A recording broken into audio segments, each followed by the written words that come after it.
You're listening to WGSN-DB, Going Solo Network, Singles Talk Radio channel, where we take a lighthearted and candid approach to discussions on the journey of relationship loss, divorce, parenting, being single, relationships building, dating, and yes, sex. Join our listeners and begin living your best life.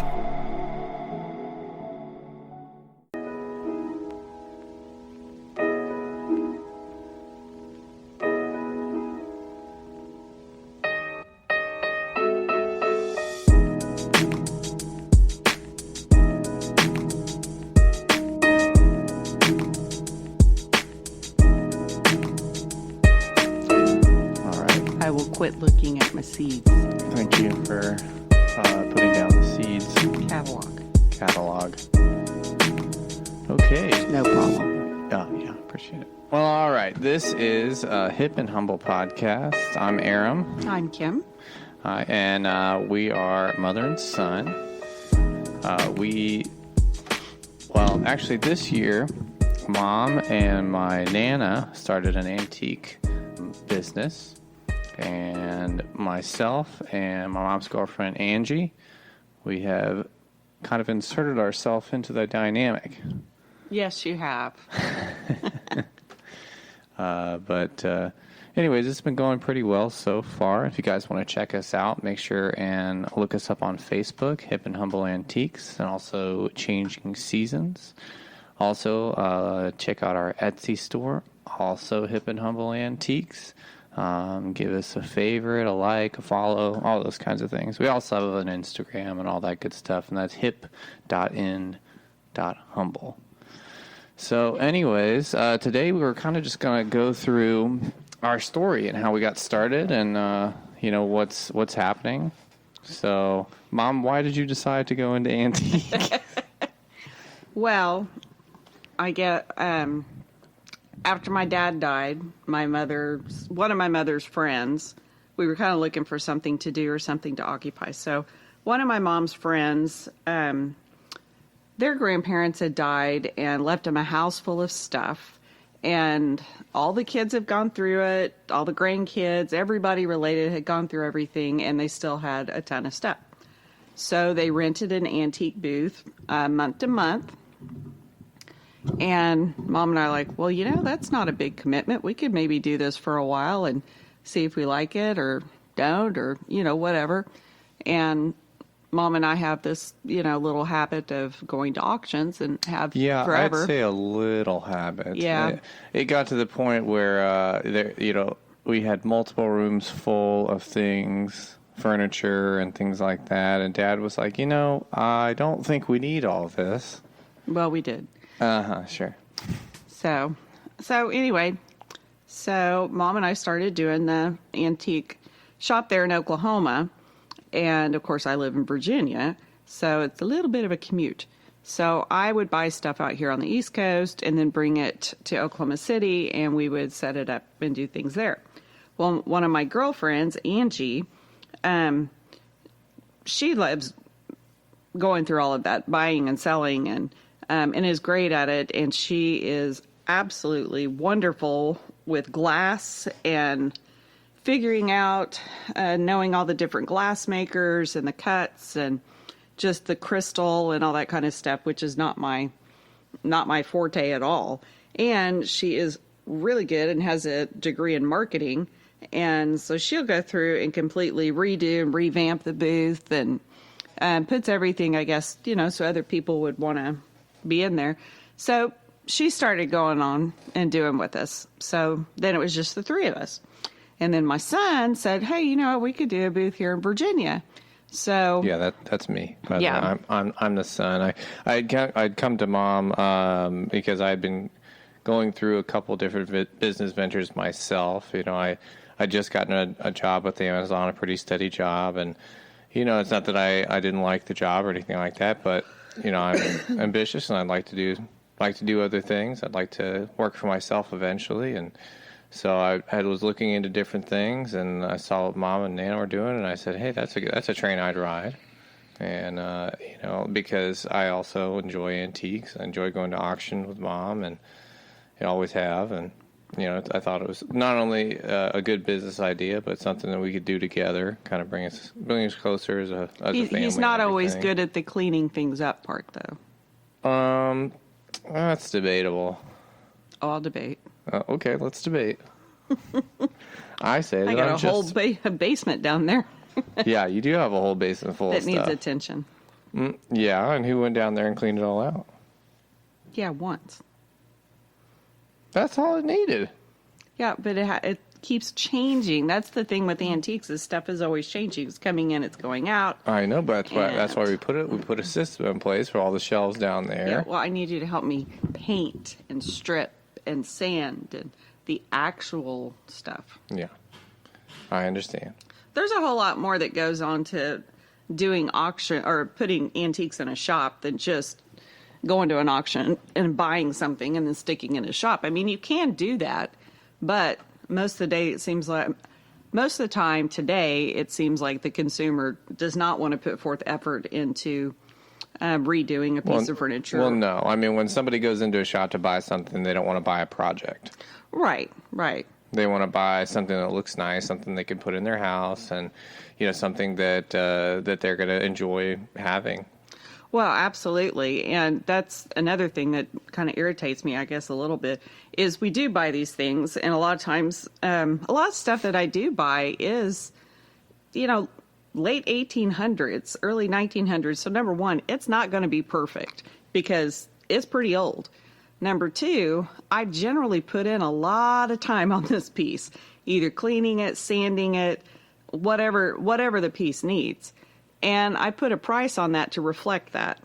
Oh, yeah. And that drives me insane when they'll call and say, oh, well, can you do any better? Or my favorite's always when they tell me what's wrong with the piece. I'm like, you're buying a 150-year-old piece.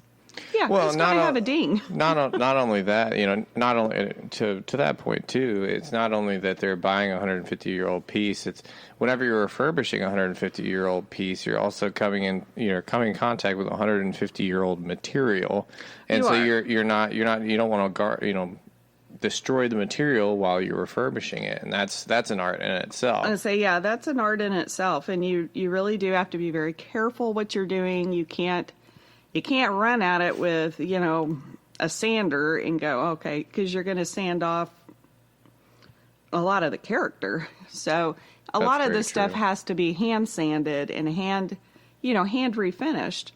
And there's nothing wrong with that, and I really enjoy doing it, but it really does irritate me when people come in and go, oh, yeah, well, that should only be worth this much. I'm like, well, okay. I was like, you know what? You go and find the piece, and you do it, and let's see how you feel. Well, that's the thing. People, and materials. That's the other thing. People don't realize the work that goes into it. I mean, like exactly what you're saying. You bring in a piece that's 150 years old.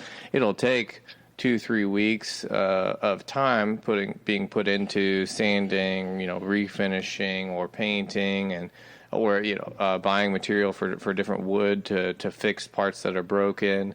And all of that takes time. And if you think about it in comparison to a labor job or a job where someone's making new furniture, that takes time because you're basically hand making a whole new piece. Yeah, and that's another point too, is there's a lot of reproduction furniture out there. A lot, yeah. And in the shop here in downtown Fredericksburg, I have an original Eastlake table down there, beautiful marble table. Is it perfect? No, but it's pretty darn close. And it's beautiful. And it is beautiful. It's a beautiful piece. But there's also a Eastlake reproduction table. And, both of the tables are priced around the same. And people are just like, oh, but this one's in so much better shape and blah, blah, blah. And it's like, well, yeah, because it's a reproduction. Mm-hmm. But that's not to say a reproduction is not a good piece of furniture. They are. No, that's absolutely true. They really are. A lot of the reproduction furnitures, they come in and they are very detail oriented. Mm-hmm. And they do stick to the original design and detail, and they come out beautiful. I mean, they're great. They're great pieces. But in the end, they're still reproduction. So yeah, there is always something different about the real thing. Yeah, there really is. Yeah. So, and if you get into furniture and stuff like that, it's pretty easy to tell, especially if you look at the bones of a piece and even know a little bit of history behind, or just history in general, of furniture making and joints. And, not everything is the dovetail. I mean, there's other joints in there. I think that was one of the most interesting things that that you had told me whenever we first started going through this. Whenever you were showing me all the different joints and things that the carpenters and the cabinet makers and furniture, builders were using. Well, yeah, and a lot of them were kind of regional. I mean, the dovetail is by far the oldest, and you can look at a piece of furniture and people want to see those beautiful dovetail that are very, they're all exactly alike and they're all cut from a machine, basically. And there were machines, invented quite a long time ago that would do that. Actually, However, the machines actually were invented during the Victorian era. That was the beginning of the Industrial Revolution. So right at the end of the 18th century, going into the 19th century, was whenever the Industrial Revolution actually hit the furniture market. Yeah. And what was funny then is back then, the style was to have as many pieces of furniture as you possibly could, because at that point, I mean, furniture as a status symbol has always been the case. I mean, since Greek and Roman times, people were buying furniture to show status. But in that era, especially, the middle class was coming of age. Really, that was the beginnings of a very steady and real middle class, and that expounded onto the furniture market in that era. Well, it did, and a lot of the very wealthy people it was still handmade furniture, and there are some absolutely exquisite carpenters that did do those joints, dovetail joints by hand, but the machines made it faster so that they could really make cheaper products faster, make more products quickly to get them out to people to sell them. Yeah, well, also, and that's fine. During that time too, that was the first time in history that manufacturers didn't have direct contact with the customer. Right. That was the first time where the person who was making the furniture was not the person selling the furniture to the actual consumer. Yeah, but the furniture that I love to find are the pieces that a farmer made in his barn. Oh yeah. And I've got one in here. Well, I mean, I've got a piece in here, and it's I guess you'd call it an end table. It has two little drawers in it, and it's pretty short. It's not really tall enough for like an entryway, because they didn't have entryways really back then. I mean, in old farms. Right. But it was, the joints and everything on it were hand done. They are dovetail, but they're not even.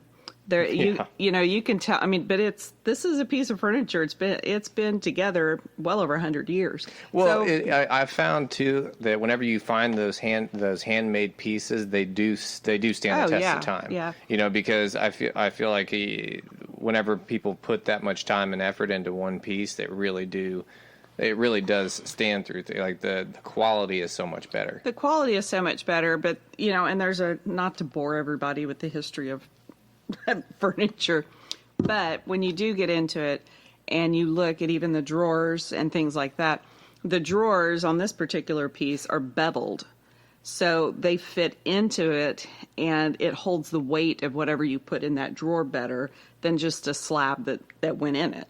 Right, or like the modern day furniture where they'll cut a rivet through the base of a drawer and stick what is that, wood?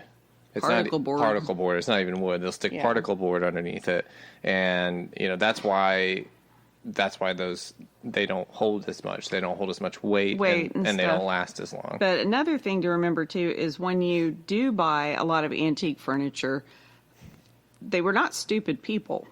So you might buy a piece of furniture. Well, they really weren't. But you might buy, even in Eastlake, the outside, the decorative parts and the parts that you see will be most likely, well, definitely be made with a more expensive wood. Absolutely. But yeah. now you look at the bones of it, and that's going to be, it's still hardwood, but it's still your cheaper wood. Yeah. It's not going to be mahogany inside. No. It's not going to be oak. It's going to be a pine. It'll be pine, exactly. Or maple or, something else. But they always put, when you get a piece and there's 2 or 3 different kinds of wood in that piece, that's a pretty big clue that, okay, this is old and this was made a long time ago. Mm-hmm. So going back to the Victorian era that we were talking about earlier, a lot of the furniture back then, they got their design ideas from the Rococo, and the Gothic era, and of course, and the woods that they used most commonly, like you were saying, were those oaks, walnuts, mahoganies, rosewood. Rosewood. Yeah, and during that era too, they started using a lot more marble to top their side tables, entry tables, things like that. They also used iron a lot as embellishment, like embellishing supports. Yeah. So if you notice, you'll see a lot of these older tables or well, you won't see a whole lot of the iron anymore just because it rusts.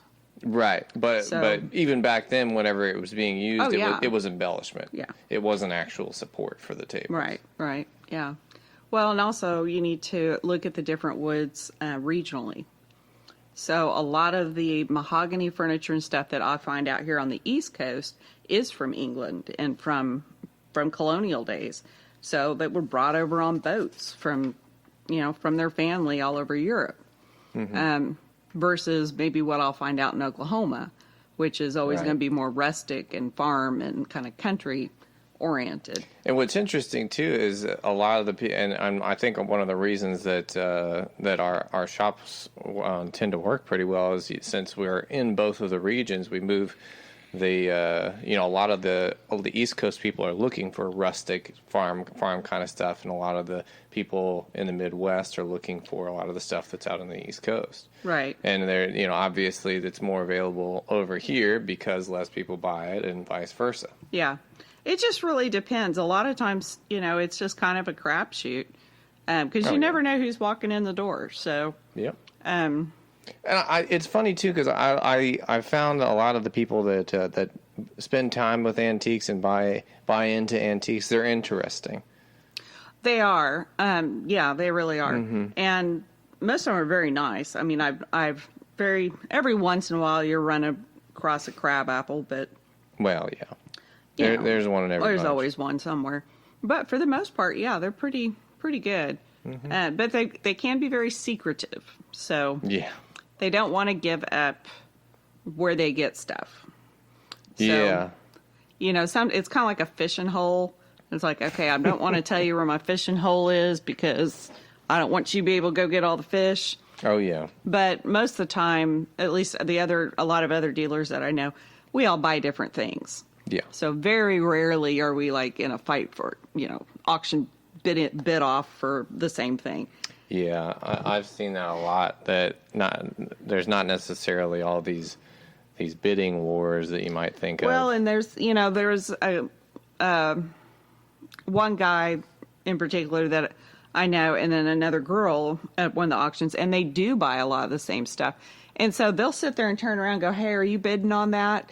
It's like, "Yeah, okay, well, I'll let you have this one." I mean, they kind of like take turns with stuff, or no, I'm not going to do it, or there's one guy that there'll be an auction lot with 10 different things in it, but he only wants the one thing, and then he'll turn around and just give you stuff. Oh yeah. So I mean that happens a lot too.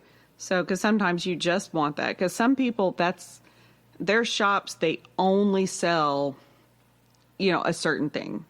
So one of the guys at the downtown shop, he pretty much only sells like World War II memorabilia. Right. So yeah. And toys. So, we're in downtown Fredericksburg. When she says downtown, Fredericksburg, Virginia. Yeah. So that's what we're talking about when we say downtown. But that's primarily what he buys. So when he goes to the auction, that's what he's looking for. So if he gets an auction lot with 2 bags of linens and 4 World War II whatevers, he'll give the linens away. Oh yeah, what's interesting too, going through the auctions and what she's talking about with the lots there is, if you go into these auctions, it's really neat because the auction houses and companies that sell off these things, a lot of times, people will pass away or families will sell a house with old furniture in it, and they don't. Or people are downsizing. Or people will downsize and they don't know what to do with all the old furniture and house decor and stuff like that. So these auction companies get them and they bid them out, and people will buy lots of things, and the lots are basically a grouping of items. And I've seen there've been some weird groupings. You'll see some odd things together. Yeah, like we bought. And it's funny too because you'll buy a lot for a specific item, and then you get 10 or 12 things that they're either worthless or they're really weird. Well, that's what they do. They'll put like one desirable thing in a box, because I had bought that one lot I know he was talking about. There was some children's furniture in there that I wanted. And so I won the bid on it and got it. But then there was a whole bunch of stuff that was just junk. Mm-hmm. So some of it was broken. Some of it was like, what the heck is this? I don't even know. What are we going to, how can I repurpose this? Or, there's only so much repurposing you can do with stuff. And believe me, I will find something. I come from a family that throws out nothing until it is completely used up. Yeah. So I will figure out a way to use something 10 different ways. Yeah, I would say that's almost to a fault too. I mean, it is. We when we're growing up, we have a lot of things that we don't use, and but that's the thing. If I'm keeping it for my house, then I do have to find a use for it. Yeah, but I'm saying it gets to a point where there's only so many ways and so many things that you can do with that one thing. I mean, I'm sitting here, we're in a room looking at 2 different camera bags, and there's actually 3. There's 3 different camera bags, and but here's 3 different camera bags. There's one small one, and then there's a heavier duty one for rain. And then there's the one what's it called? Ergonomic or the sling. Yeah, sling thing. But it still hurts your back. I don't really care what the guy at the store said. The thing still hurts. If you're carrying that camera bag with all that stuff in it, and it's like 8 hours over Europe, it's gonna hurt. Well, no matter what bag you get to carry anything for 8 hours, it's gonna hurt. Yeah. So, but no, pretty much in this room though. You have that, but, I've got photos in here, and I've got our yearbooks, and there's pictures. Now, most of this is your dad's mess. All this is that, we got one of those. Cords. Yeah, a couple bags of cords here, and that's one thing I don't like is, when are you going to use those cords? Well, okay, here's the thing. I get in here and clean this out once or twice a year, and I will fill a box with cords. I don't throw any of the stuff away because, everybody gets mad if you throw stuff away. So I don't throw it away. I'll get a box, I'll get a bag, I'll get whatever I got, and I put all the cords in it. And then I hand my husband the cords. So these are your cords. I don't know what they go to. I didn't throw anything away. Deal with your cords. Where are the cords? Right here on the floor. This is true. There you go. But, yeah. So pretty much most everything in here. There's a couple things. Oh, sorry. I'm like looking around the room going, what can I possibly get rid of? Yeah, meanwhile, we can't hear you. Oh. I was like, okay. There's always something in here I could get rid of, I'm sure, but. Yeah, that's true. I don't know. There's games over there. You guys play the games. Yeah, that's true. So, I don't know. I don't know. But that's inventory. That's inventory over there. I've got a lot of books in here, but I've read all the books. Yeah. Not all of them. There's some that are Kale's, and I don't like them, so I don't read those. Kale reads some odd things sometimes. Kale's my little brother. I got 2 little brothers. So, going back to what we were talking about with They're not that little. They're actually bigger than you. Well, we don't have to say that. Oh, okay. Sorry. Yeah.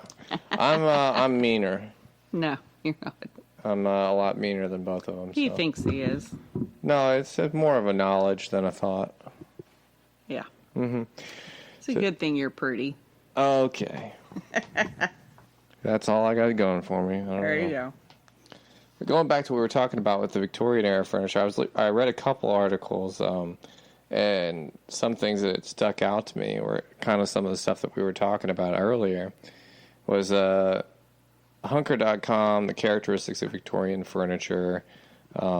They started off with talking about when it was made and what we were talking about earlier about where the designs came from. They came from Gothic, Rococo, and Louis the 15th's furniture, actually. But they had a lot darker finishes and gilding, and they had the embellishments with heavy proportions. Now, do you have anything on there about Eastlake? I don't have anything about here about Eastlake, but Eastlake I did go. Is considered Victorian furniture, but he is also the father of modern furniture. Interesting. Because Victorian Rococo furniture is very ornate and highly, lots of carving. Very detailed. Yeah, everything that I had seen, all the articles I read basically said that were very clear that all of Victorian era furniture was super ornate, except Eastlake. But I mean, Eastlake would be considered. It definitely is not what you would go, oh, this is modern furniture. But for them, it was. It was still ornate, but it was almost Roman. A lot of Roman, kind of very symmetrical. There wasn't a lot of the flourish in it. Right. There was still a little bit, but he was more interested in the simple lines instead of how can we the curving and the carvings and all of that kind of stuff. Yeah. There's still detail on it. It's still it's Victorian. It kind of comes up like you were saying. If that makes sense that he'd be the father of modern furniture. A lot of the furniture nowadays is that almost That's that what he's minimalist style where they have less and less embellishing. And it's more purpose driven, I guess you could say. Yeah. I don't know how purpose driven a lot of it is, but But I like Eastlake. Yeah, that's Angus in the background there. Oh, the dogs. Mm-hmm. Yeah, he's a very helpful contributor to the antiques. Yeah, he's a hoot. Yeah, he's about, what is he, like 12 pounds? Yeah, a little Bichon Shih Tzu mix. Goodness gracious. He doesn't shed. Yeah, that's his best attribute. That makes sense. Another thing that I had read about the Victorian era furniture was that because it came on the cusp of the Industrial Revolution, the identifying marks were not traditionally used. What do you mean? So a lot of the people, like the eras before in furniture, were kind of defined by different designers. A lot of them being cabinet makers and things like that. During the Victorian era, it was the manufacturers, and the manufacturers wanted to push out as much product as possible, and they didn't bother with a lot of the identifying marks, like the signatures and things like that. That's yes and no. Yes and no. Some pieces do because they were also advertising. Right. It's okay. Advertising was kind of different. Well, obviously it was different back then. So a lot of times they would have a signature, but it would not be like a brand or something. Sometimes they did though have brands or whatnot on there. Sometimes it was maybe just the way they cut something. Had the shape of it, or there were clues to who created it. Yeah, let's put it that way. But just as a side note, butter molds, which I have a little fascination for, butter molds were actually advertising. So they would. And how so? Well, you have butter, and everybody has butter.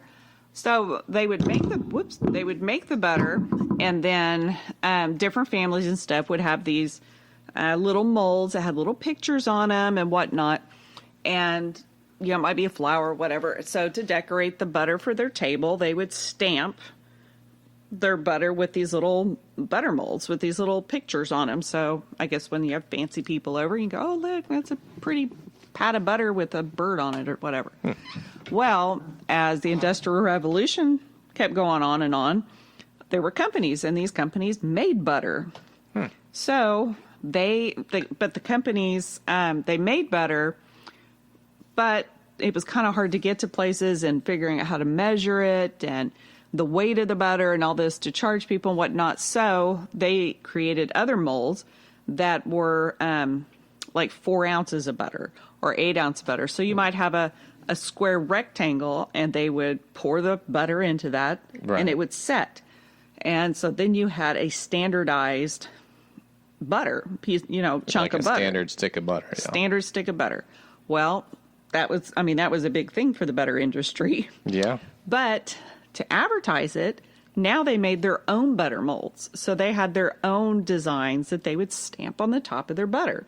So when you go to the whatever store and you buy their butter and you unwrap it and you're like, oh, look, it's, whatever company butter, because it has a bird or a fish or whatever their symbol is on there.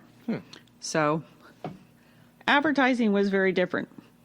And that was it's kind of interesting to see how different people, or how things were marketed then, and how it just kind of developed along. Yeah. So when you were talking about that, it reminded me of a show that I had recently watched on Netflix. Would not interest you, but it was very interesting to me because it was kind of like, it's called The Midnight Gospel. It was kind of like a podcast, but it was set to a very ornate, kind of trippy cartoon. Yeah, no. Yeah, I know you wouldn't be interested. But they did talk about something very interesting that it reminded me of, and that was kind of how how the industry of death, like the morticians, how it arose and how they advertised back in the day. Because they got really big around, I think they said, the Civil War. A lot of the guys, because that was one of the first wars, like after that, a lot of people were dying. Yeah. If you think back historically, a lot of the wars previous to that, like especially medieval wars and things like that, there weren't a ton of people dying. Because there weren't a ton of people fighting. There weren't a ton of people fighting, and also the technology that they had. It was more hand-to-hand combat. More hand-to-hand combat. Also, the knights, they would wear all this suit of armor, and they were the ones. A lot of times, battles would be two knights fighting. The two knights, they would basically hit each other until one of them passed out from exhaustion because they're carrying 60, 70 pounds of metal, and so they can't swing. Which is not unlike the modern day soldier. This is true. Carrying a 50-pound rucksack. Yeah, 65 to 80-pound rucksack. But, they have the advantage of, M16s and things like that. But, and, like clothing that breathes. Yeah, I don't know about that. Canvas doesn't breathe too well. Yeah, it's okay, but it's not great. No, but they were talking about the morticians. Better than wool. Yeah, it's definitely better than wool. They were talking about the morticians back then. They said basically these guys would set up camp and they'd follow the battlefield. It's kind of like ambulance chasers or storm chasers nowadays. Yeah. They would follow the battles and they'd pick up the dead bodies, and they would they actually used arsenic back then as a preservative. They used throughout history people have used tons of things as preservatives because. Most of that are up to that point. Whenever somebody had died in your family, you would take care of it. Right. Right. If your grandma died in bed, she'd be in her deathbed, and then you'd take her body, wash it, clean it up, and same as the Amish still do. Yeah, same as the Amish still do. Wake the body and then bury it. And so you didn't need any preservatives or anything like that because it was 2-3 days, and she was the body was in the ground. Right. And, technically that's still true with the majority of people today. But back then, a lot of the mothers and fathers were losing their sons and brothers and fathers on the battlefield. And, it'd be a week or two before they get the body back to the family. And so by the time... If they even got it back to the family. If they even got it. So by the time that it came back, obviously it was in no condition to be waked or seen or anything like that. And so these morticians started taking up camp at all the battlefields fields, and they would actually get the dead bodies, they would embalm them, and they would stand them up in front of their tent as basically an advertisement for their work. And then after, after the war ended, all these guys had made a living. They had started making a living on, embalming and preserving dead bodies. You gotta wonder, though, who thought that was a good idea? Yeah. Who was the first guy? Who was the first guy who goes, you know what, let's embalm this guy and then stand him up outside the tent so that people can say, hey, you did a great job on him. I mean, come on. Yeah, it does make you wonder. Yeah, but yeah. the whole point of it was basically how they had turned this tragedy into an entire industry. And, and it's gotten to the point now where people feel like you have to go to a mortician every time that someone dies. Well, legally now. Yeah, and they've gotten to the point where got the legally, government involved, and you're screwed. Yeah, so now it's a protected profession. Right. Where in reality, unless you're Amish. Yeah, unless you're Amish. But in reality, it's not a necessary thing. No, it's not a necessary thing. And I mean, just as far as that goes, most of what goes on with all of that is for the living. It's not for the dead. It's that's just a hard time. So most of it that goes on is really for you and not as much for them, because they're already gone. They don't care. That's my thing. I think realistically, anything that has to do with a person after they die is not for that person anymore. No. They don't care. Quite simply. Oh, they don't. That's why Catherine and I both say, you know what? Just burn the body. Burn it. Turn it to ash. Spread it whenever you want. Don't care. Just wait till I'm dead. Then you can do whatever you want to do. All right. I'll make sure not to die before you. Yeah, that would be good. Mm-hmm. But back to what we were talking about with the Victorian furniture, I had no idea what Rococo was. Really? Yeah. I'm sure that I've seen it. Yeah. A bunch, but I didn't know what it was called, so that's something I had looked into and sorry, I'm coughing. I don't have corona. I have got allergies. Mm-hmm. And I'm dying of allergies. Well, we're all dying of something. Me not as quick as you, obviously. Right. Mm-hmm. Yeah. Anyway. But what I was saying earlier, how a lot of the the Victorian era, how they had kind of lost the embellishments or the signatures to the furniture. Right. The Rococo style was still in an era where the designers or the furniture makers were the ones that were kind of stood out among everyone else. And it was a competition, right? And it still is a competition. I mean, every designer that goes into a furniture, you go in, there's 15 designers, so they're still competing. But right. I think it's definitely gotten. It's definitely gotten back to that since the Victorian era. Well, they always have. Competition's never bad. No, it never is. But the guy or the leading designer in France, his name actually was Charles Crescent. And I found it interesting too that most of the famous furniture designers were cabinet makers. Hmm. Yeah. Yeah. Which I found very interesting. And you learn a lot by making a cabinet. Yeah. Yeah, that's not easy. No, it's not. There's just it's kind of like whenever I teach somebody to sew. Right. For the first time, one of the first things I always have them do is make an apron. Because there's a ton of sewing techniques in making an apron that will translate to 100 other things. But it's simple. It's easy. Well, it's not easy the first time for anybody, but making a cabinet is the same thing.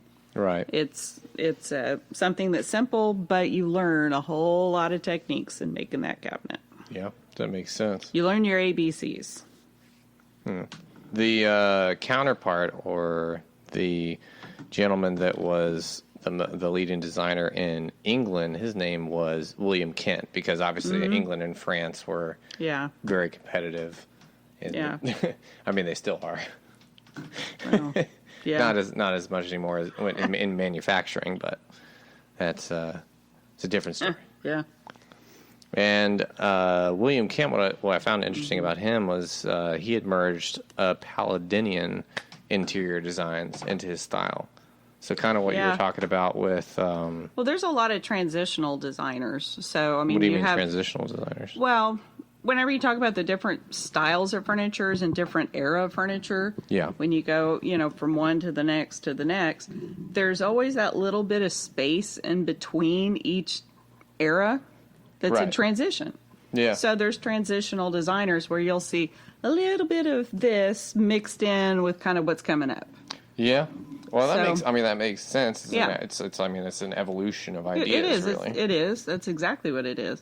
So evolution of ideas, evolution of culture, a lot of things. But I think that's really interesting. There was a kind of off topic, but I had been asked a question of, who would you want to meet throughout history if you could meet somebody? And I said, I'd really like to meet the person that, just one person that had never been written about that was incredibly influential for their time. Like someone behind the scenes that was never written about, never talked about, who really did the most for their era. Like the guy who created Velcro. Yeah, who did create I don't know. I have no idea. And, I'm sure there's somebody out there that knows, but... Scissors, yeah. A long time ago, Jordan and I were sitting around, and we had asked where scissors were made. Yeah. We looked it up, and no one knows. Scissors have just always been. Huh. Since, I think, the first pair of scissors, they were shears. The first pair of shears that they had found, they said, had come from the Fertile Crescent, or Egypt. And they didn't have any markings. They're the oldest scissors they had found. So nobody knows who invented scissors. Well, those Egyptians, they create a lot of stuff. You think? Oh, yeah. Yeah, I'm pretty well aware. Oh, I'm just saying that they really did. Ingenious as a culture. Could not paint for anything, though. Not really. Two-dimensional paintings, they were pretty trash. Yeah. Well, you can't be good at everything. No. Yeah. But yeah, they had a lot of inventions and whatnot. But yeah, scissors have been around a while. Yeah. But yeah, and now you got all kinds of scissors. Yeah, you got all kinds of scissors and blades and all kinds. And there's so many knife makers nowadays. Well, yeah, and they got that TV show where they make swords and. What is that, Sword Art? No, that's an anime. Sword Art Online. That's an anime. No, it's like a competition where they go on and they make different swords and knives and stuff like that. Yeah, I don't remember what it's called though. I watched it because I couldn't find the remote one day. So it just kind of kept coming on and coming on. I was like, well, crap, I got to find the remote. It's kind of interesting, but I've seen clips of it on YouTube, and yeah, I think the what they do with the metal and all that is really, it takes some talent for sure. Yeah.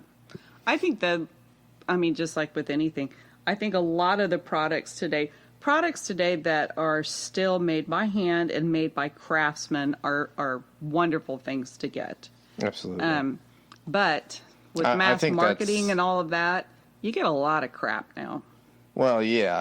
I think that the expansion of marketing and the expansion of, machines, industrialization, and the expansion technology that we have to make all of these things within manufacturing has been super beneficial, in that it's made everything cheaper and more available. But yes, it has definitely downgraded in quality. Yeah, I'd say it's cheaper, it's more available, but you got to rebuy it 15 times. Yeah. Well, see, this is an argument that Catherine and I had about our little couch upstairs, because she said that I was calling her trashy because her mom had bought IKEA furniture for all of their living room furniture. And I said, I'd rather spend money on a nice couch to have for 10, 15 years than buy, not saying IKEA is bad. They're not. No. They're not, and they do make quality furniture. IKEA's a fun store. It's a great store. It's a fun store. Mm-hmm. But I would rather spend more money on a more substantial on a more substantial couch and have it for 15, 17 years and pay to get it reupholstered. Well, and that's my influence, I think, though, too, is I would rather buy quality, very high dollar quality, which I buy at auction because I can't afford to pay full price. But you buy as high a quality of furniture or whatever, anything that you can afford. But like you said, if it is a really high dollar piece of furniture, you don't get rid of it. No. You reupholster it. You take care of it. But you spend IKEA time furniture with it. is great because if you're not committed to something, a lot of people, they want just one particular style of furniture in their house, which there's nothing wrong with that. Right. I don't do that. I'm eclectic. I see something, I love it, I get it. The end. Yeah. And it doesn't matter if it's early American or that's Victorian or definitely whatever. familial influence. I mean, we were talking about last time Uncle Lonnie and all of his lack of now most space. of his house, a lot of it, that would be a good example of Rococo furniture for you. Yeah, so I've definitely seen all of it. Yeah. Oh yeah, we had talked about last time the hanging couches that he has, and they are impressive if nothing else. But your sofas, we got it on auction, and they're beautiful. I forgot who made them. Oh, is that a Maryland? Yeah, it starts with a B. But normally Bassett. No. But this, I forgot the company's name. You'll have to look it when you get home. But they generally make high dollar furniture for hotels and offices, corporate furniture, and that kind of stuff. But they do make custom. They do custom pieces, and so these were custom pieces. But what makes them a great piece to have is they're a great shape. They were beautiful. Yeah. Very great shape. They're also down. So incredibly comfortable. Incredibly comfortable, but down will last forever. Period. Oh yeah. So I mean, it's not like your seat cushions from Bassett or from one of the other where it's got the foam in it, and even though it's got springs or a little bit of down, they're not going to last. Springs will rust. Springs are springs, and that's just what happens. But when you get the down in there, and even a lot of people nowadays, they don't use horsehair, and they don't use straw and whatnot. Yeah, straw's had some serious problems. There's definitely a reason why they went away from that. Well, I've got a piece downstairs. It's actually a French settee, and when I've reupholstering it and brought it out, it still had the straw in it. Those two chairs the two rolling they were Victorian style chairs that I ripped the upholstery off of. They had. You didn't throw it out, did you? No. Okay. Oh, the upholstery? No, the stuffing. Oh yeah, no, I threw it out. But it wasn't straw. It was the hair. No, it wasn't hair either. Somebody had reupholstered it before. Oh, okay. So it was foam and stuff. Yeah. Yeah, but the last layer of upholstery was actually sackcloth. Yeah. Yeah, like potato sack. Well, okay, upholstery is a whole nother deal. So, I have my hands in a lot of pies, folks. But a well-upholstered piece of furniture, generally what you will have with a piece of furniture is you have your wood base, and then you have whatever supports that are in it. That might be straps. And that older furniture, it was definitely straps. And then, nowadays you might have straps and springs, or, there's some sort of support in there. And then what they would basically do is, like on this little settee that I'm doing, you have kind of a channel that you build with muslin. And so you'll have kind of a... And what's muslin again? Fabric. Oh. Muslin fabric. It's just a white and bleached cotton. Okay. It's generally it's not expensive fabric, but it's just a very durable I call it a work fabric. It's kind of like a workhorse. It's one of those that it's not pretty, but it's very functional. It stands up. It's a sturdy fabric, but you can build kind of a little channel. So you'll have kind of I don't know. Think about one of those like a pool where you've got the pool, but then you got like the big things around it, like poofy things. A pool with poofy things? Well, no, like if you have a big square and then you have a roll of pillows all the way around it. Oh, okay. So maybe not a pool, but if you got like a rectangle and then you put pillows all the way around it. Right. So everything's kind of blocked in. Yeah. But it would be kind of like a tube of the muslin with the material inside of it that kind of blocks that in. So you put in your foam or your horsehair or, horsehair is a whole nother long thing that has to be sewn and whatnot. It's a more detailed process. Nowadays, you can I would prefer horsehair because it lasts till the end of time, but it's very expensive now. Well, yeah. Yeah. It's hard to harvest horsehair. Well, it's not that hard to harvest it. It's just not popular anymore. Well, that's what I mean. So, that's kind of one of those things. It would not be hard to do and harvest, horsehair. But if you own a foam company, you won't want people to harvest horsehair because you want them to reupholster their furniture and reuse foam. Right. So, it's kind of one of those things. There's a whole lot of waste that goes on nowadays. And everybody talks about, recycle. And it's like, well, why don't you build the product with material that is not going to go away, that's not going to run or whatever. Anyway, it's a whole nother thing. No, I agree, though. That's a great point. I think a lot of products, like you're saying, nowadays, they have a lot of pieces, or they're built with a lot of things that do go bad easily and quickly. Yeah. Well, furniture, that's just one thing you're always going to see is, people get rid of their furniture because of the seat cushions. Yeah, that's true. The pillows and the seat cushions and stuff. Because that's what goes bad first. But now if you look at a piece of Victorian furniture that's a sofa or whatever, this is like 150-year-old piece of furniture, and it's just now getting saggy. Yeah, if that, and even then, it doesn't take very much to reupholster that. No, but what I'm saying is there's horsehair in that. Yeah. And so if it's taken 100 years for that to finally break down enough to where you need to reupholster it. Yeah. Yeah, there's something to be said about that. Yeah. So, because the piece that I've got downstairs. That's a natural element. It is a natural. It is. That's biodegradable. It's a natural element. It's not hard to harvest. Yeah. It's hard. You got to clean it and whatnot, but you got to clean everything. Yeah. But the piece I have downstairs, I don't know how. I'd probably say it's about 100 years old, and I took off the first layer of fabric. See, they didn't take everything down to the bare bones. Yeah, that's what I found with those other two chairs. Is they didn't take everything down. There was two different layers of fabric and then the muslin. But the muslin really is kind of like a base layer that holds all of your stuffing in place. Right.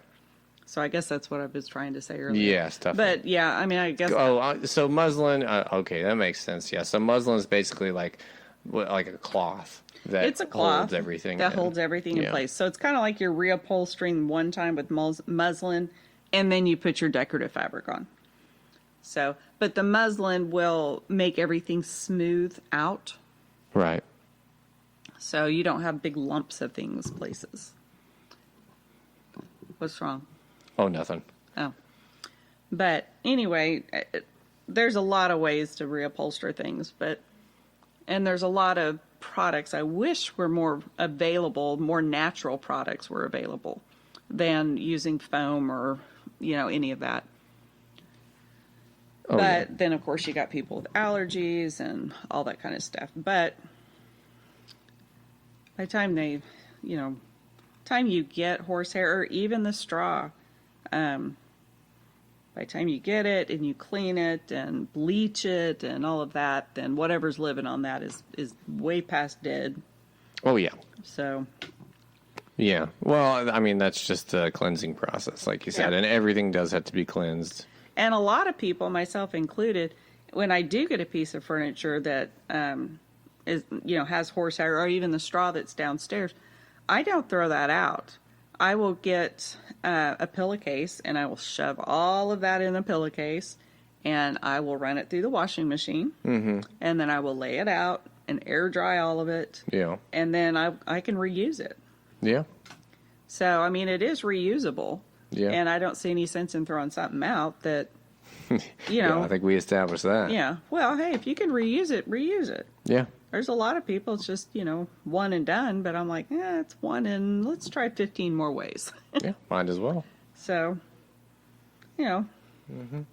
recycle. Recycle, reuse. That's right. Yeah, especially now with all the stuff that's going on in the world. Yeah. Well, you need to, that's my grandparents. They didn't throw stuff out. You reused everything. Oh, yeah. I mean, everything. Even like the lids off of the vegetable cans. My meemaw would keep these, and I found a box of, we did up in the attic, a box of the lids, the little tin lids off of that. And she kept them because if they had a mouse, she would nail that over the mouse hole. I mean, that's an ingenious use for those. I'll tell you what. But I mean, there is always a use for everything. Yeah, yeah. So, well, I mean, there is a lot of ways to repurpose anything. Yeah. Well, It's got to be creative enough, really. Well, creative or just practical. Yeah. So, I mean, I think creativity and practicality are very similar in a lot of ways. I think they are too. Thank you so much. But I mean, because used to, you had to bring your own bag to the grocery or the farmer's market or whatever. And, Well, they're trying to get everybody to go back to that now. Well, I know, but it's, that's the way it used to be. Right. And then we had paper bags, which I guess they quit doing it because it killed trees or something. But I'll tell you what, I reuse They stopped doing paper bags because apparently it was killing the environment, and so they would switch to plastic bags, where they are now saying it's killing the environment. So, well, it's a lose-lose. I if at all possible, I always tell them, give me that paper bag, because I reuse that paper bag 10 ways to Sunday.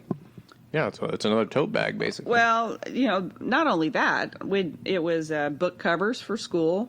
So Kindling whenever for you fire. had to go, but you had to. We didn't have those fancy ones. We didn't have Walmart, so you had to make your own book cover for your textbooks at school. Oh, yeah. So we made them out of the paper bags. Oh, yeah, they didn't have the little cloth covers that... Oh, well, kids don't even have textbooks anymore, though. Well, I don't know. No, my kids they are don't. grown. I don't care. Yeah. No, my wife's a teacher, and so in the 7th grade in Prince William County, they're trying to get away from textbooks.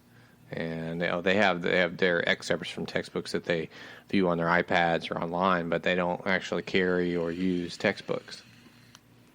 Yeah, they don't send them home with homework. Well, we for did, textbooks. and we used paper bags to cover them. Yes, But then we also used paper bag. They were our trash cans. Mm-hmm. Put our trash can liners. Used them for wrapping paper sometimes. Well, that's pretty good. I mean, we used for a lot of stuff. Yeah. Yeah, for when I was in school, when I was going to high school, we had at Walmart, they had the cloth, stretchy, elastic covers that you could put on your textbooks. Well, because you couldn't get a paper bag, so Yeah. otherwise, exactly. I'm pretty sure your mother would have said, "That's what we're going to show you how to make these paper bag ones. Mm-hmm. Come on, you're going to love it. Get to design it yourself.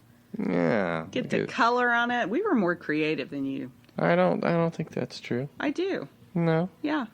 We had to like design our covers for our textbooks. I don't know if that's because you're more creative though. Yeah.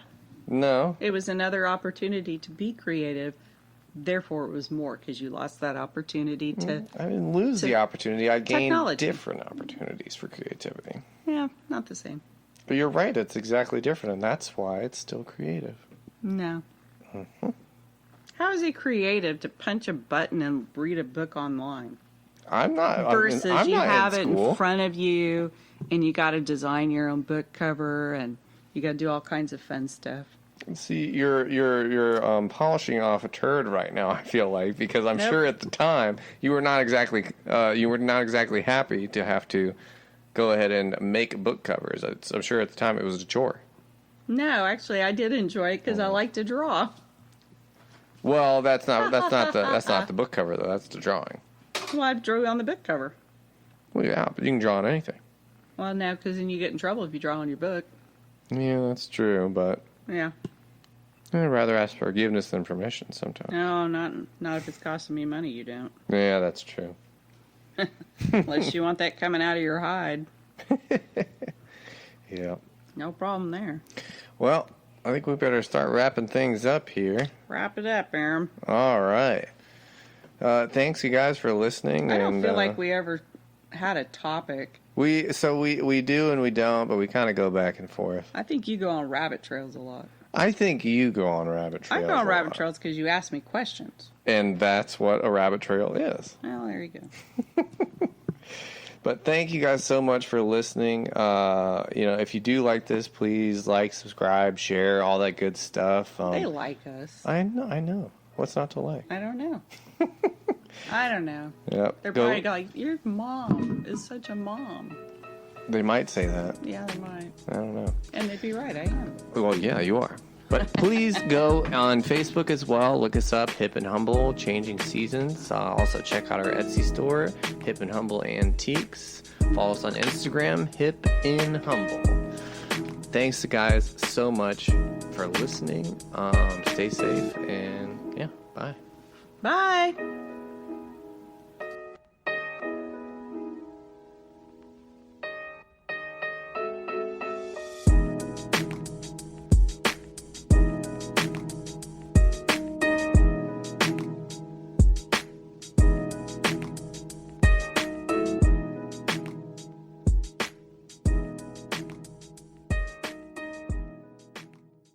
You're listening to WGSN-DB, Going Solo Network, Singles Talk Radio Channel, where we take a lighthearted and candid approach to discussions on the journey of relationship loss, divorce, parenting, being single, relationships building, dating, and yes, sex. Join our listeners and begin living your best life.